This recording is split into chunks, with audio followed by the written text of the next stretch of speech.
Alright, what is up YouTube? It's K-Rod here. I'm back with another good video for today. I'm going to be talking about why Amanda Serrano is Evander Holyfield 2.0. This is a video that I've been kind of wanting to do for quite a while now, and the issue with what critics say about uh, Amanda Serrano not being a good boxer, blah blah blah, even though that she's a 7 division world champion. She could literally become an 8 division world champion, basically be like Manny Pacquiao or Floyd Mayweather in that manner. But she's doing everything what she said she was going to do. She wants to be the best. Now she wants to become the first Puerto Rican female fighter to unify all the belts in one division, become undisputed. I think that's very possible for her, especially at 126. Her competition's really easy to beat. I don't see her having issues with Erica Cruz. She'll walk through her. She'll easily dominate that other lady, that Danish lady. I don't know what the hell her name is. She's an alright fighter. Not really too difficult to beat, honestly. Like, it's to a point where I think Amanda is at her breakthrough, and no matter how old she gets, she's still gonna wash people. And it's like, I think, the time is now for her to get all these big title fights in. And then after that, maybe try to revisit the Katie Taylor fight, because I want to see her knock out Katie Taylor. I don't hate Katie Taylor. I love Katie. She's a great lady. I've been, looking up to her ever since I was young. But I just think she's being overhyped right now in female boxing, where she's not really, the type of fighter to, have balls to actually fight anybody. Her last 5 fights were just basically just watered down fights. The only fight that really gave her problems was the Delphine Persoon fight, and she got touched up a lot in both fights.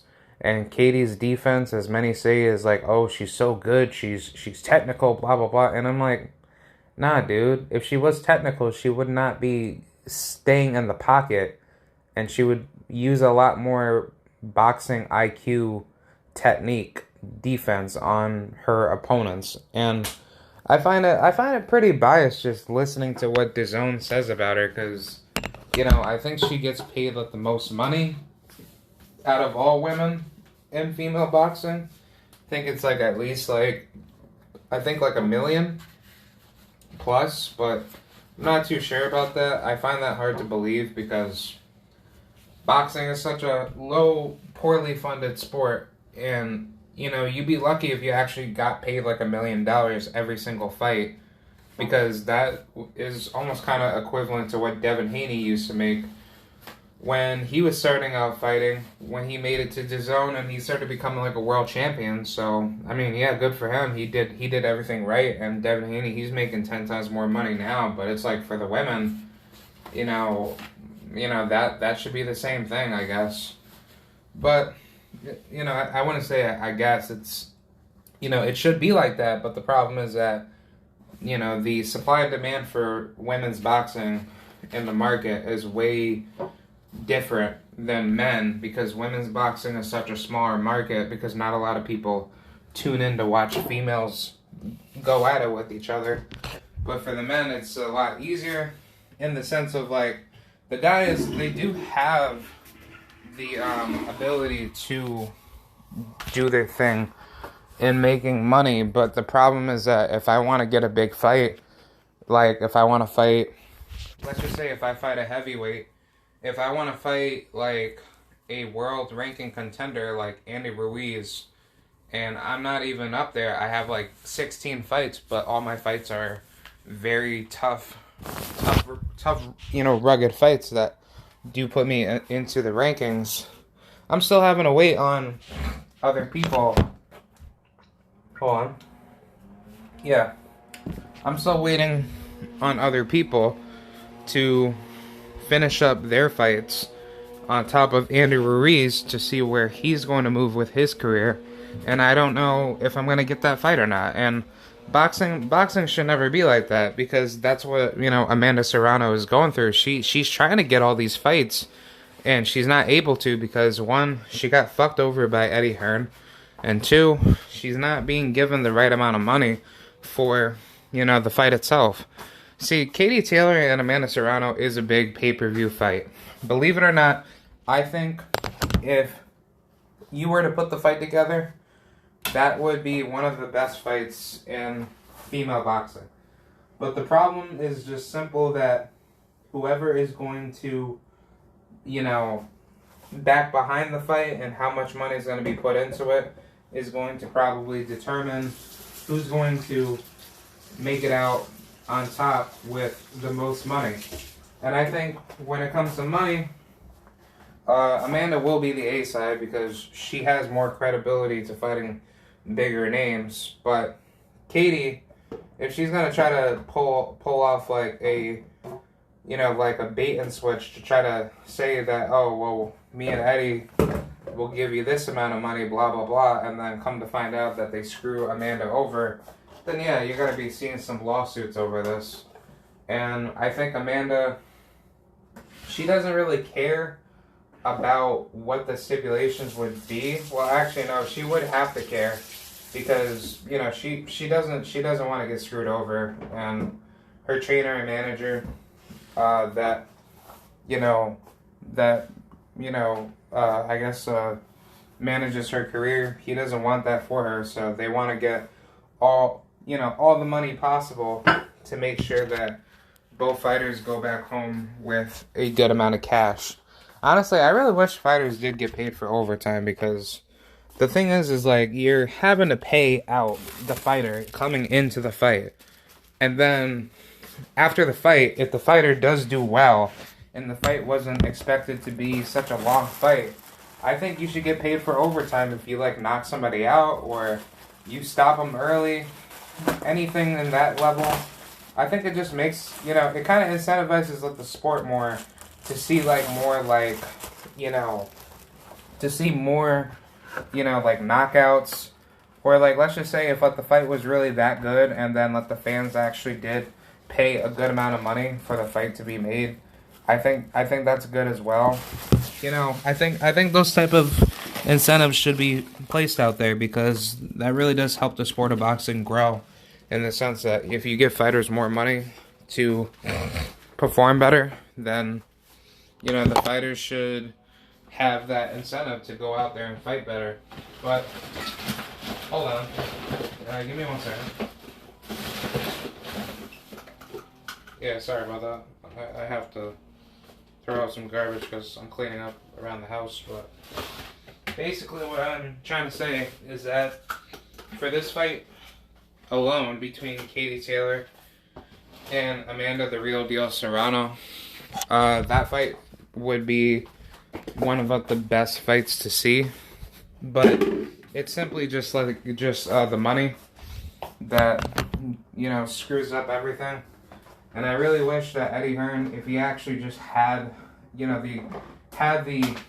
know, if he had the business mindset to just make that fight happen and just see where everything goes, it would be a lot easier to have the fight made. Because that's really what's holding up, the fight.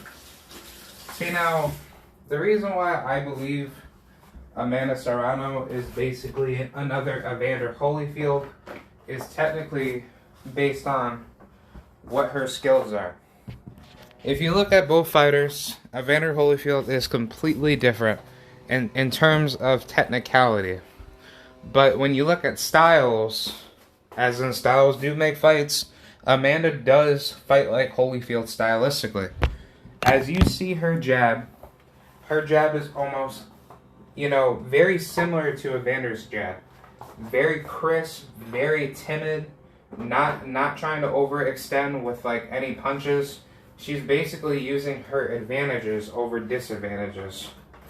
But the issue that is to be the problem is that when she tries to go all in, and then it turns out to be a rough, rugged fight where she doesn't need to do all that. She does the brawl, but I think it's just to show to the fans that she could box and she could bang. So there is a lot of good skills that Amanda poses to be a threat. And I actually do think, like, if you had like Evander Holyfield in her corner, she would literally be knocking she'd be knocking women out if they were like fucking, 3-minute rounds instead of 2-minute rounds for female bouts, because the amount of pressure that Amanda does to her opponents in 2 minutes is very, very difficult to determine how her opponents feel after each and every round. Because for her, she's just having a blast beating you up, and then when it comes to her getting close to knocking you out, then you already know what's going to happen. It's gonna be a very bloody, it's gonna be a very bloody ending of you getting dominated by her.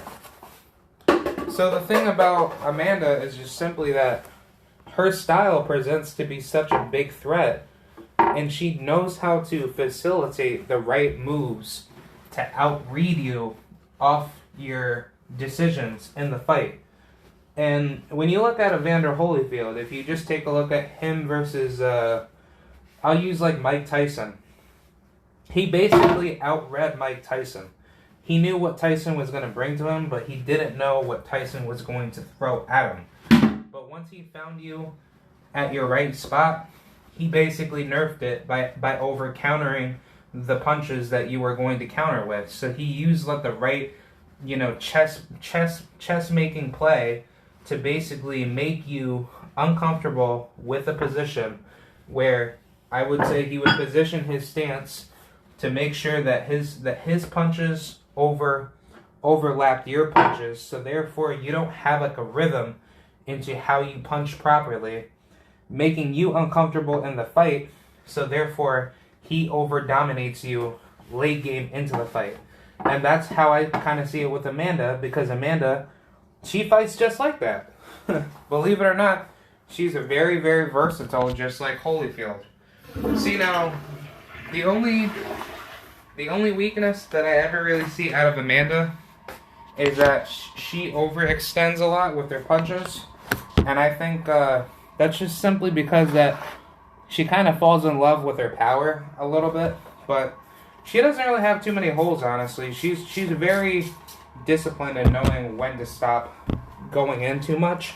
And then when she stops doing that, then she basically just outboxes you and uses a lot of ring IQ management and ring generalship to dominate the fight.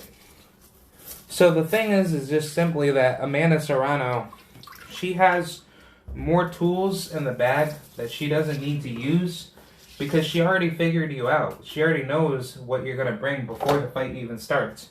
And I think that's a very good tool that she can use against Katie Taylor. That would really frustrate Katie, and Katie would most likely get knocked down. Because what Katie fails to do is that she doesn't think when she makes a punch. She kind of just hopes to expect that the person does get hit, and she really just finds the opportunity when she thinks she's going to go in. And she still has like that amateur style where she's very hesitant to be more aggressive off her punches. And I think that, that's simply due to her lackluster competition that she's been fighting. She really hasn't been fighting anybody, because Katie Taylor, she would have been fought Chantel Cameron. She would have been fought, Clarissa Shields. She could have easily fought all these ladies that want to take her. And I just don't think Katie is really that good, because she's really letting herself down by not wanting to face Amanda Serrano. And I think this fight really does need to happen before Katie ever makes a decision to probably hang it up. But even if it doesn't happen, it's like Amanda Serrano is going to be looked down as like one of the best female pound-for-pound champions. And people want to say that I'm wrong. Okay, that's fine. But the thing is that you can't say to me that Amanda Serrano hasn't been putting in all the work to prove her worth, and trying to say that Katie is the best when Katie does not have, the same resume as Amanda. Like, one of Amanda's biggest toughest fights have been the I probably would go with the I don't know. I want to say the Diana Santana fight, but I kind of felt like that was one of her best breakout fights.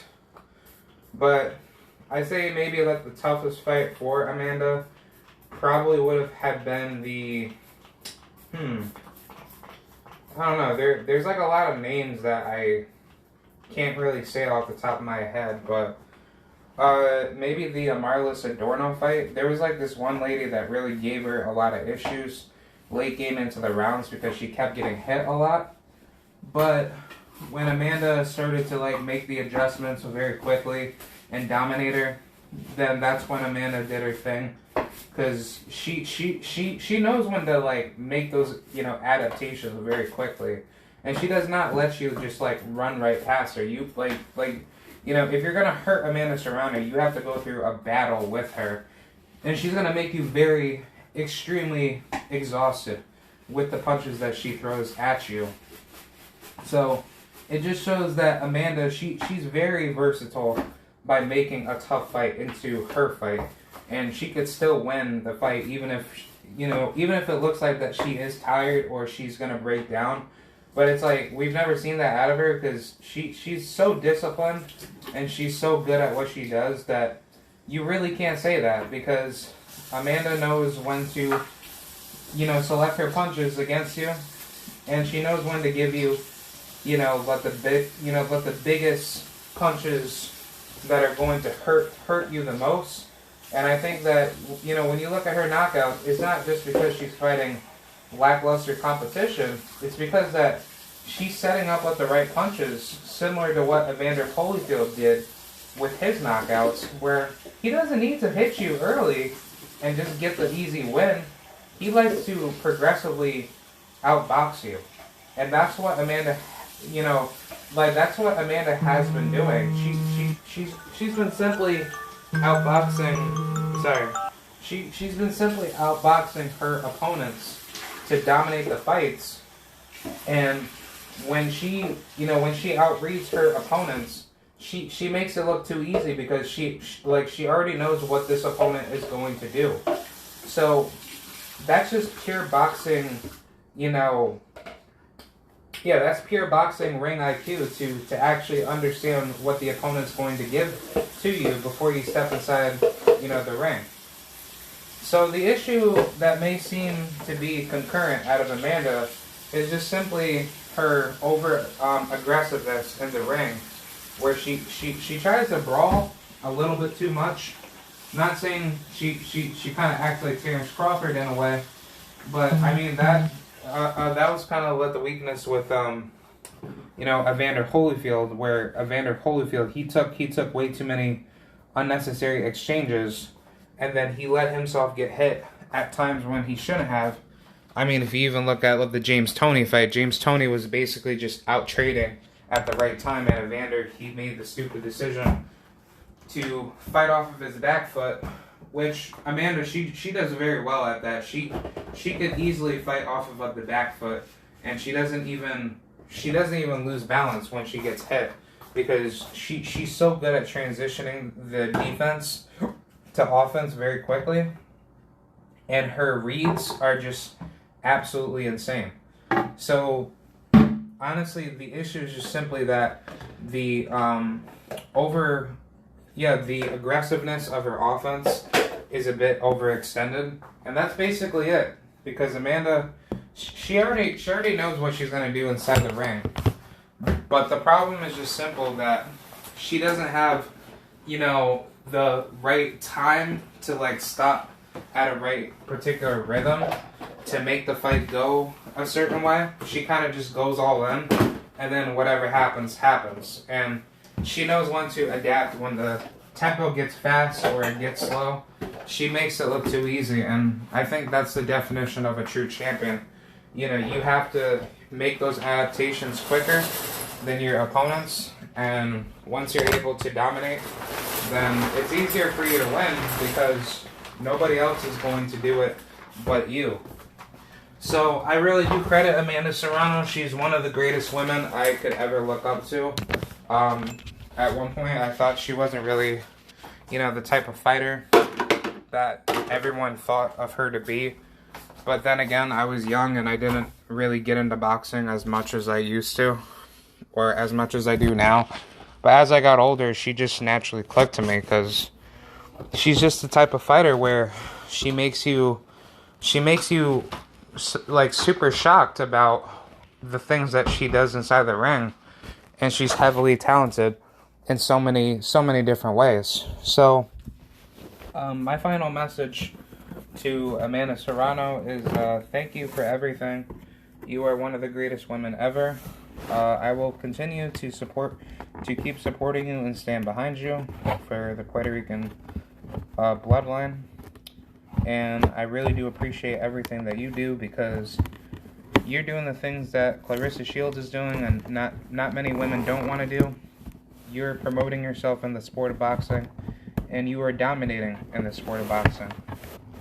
So, with more fights to come, my prediction is that Amanda Serrano will become undisputed at 126, and then she'll probably move up to lightweight, probably dominate that division because Katie don't want any smoke with her. So I think Katie will be out of the picture very soon when somebody knocks her out, or when she just basically retires and just makes up all the excuses for not fighting Amanda. But I think Amanda, she's on her way to greatness, man. She's one of the best Puerto Rican female boxers that no other woman could ever do, until someone else takes those accolades from her and does better than her. But she's still one of the best, and I give her nothing but love and respect. She's one of the greatest women out here, doing everything right for the people. So thank you, Amanda Serrano. Much love and respect to your team. Appreciate everything that you do for us fans that look up to you. And yeah, that's pretty much it. Long live Puerto Rico. Long live Amanda Serrano. And that is it. I will see you guys later, and thank you guys. All right, bye.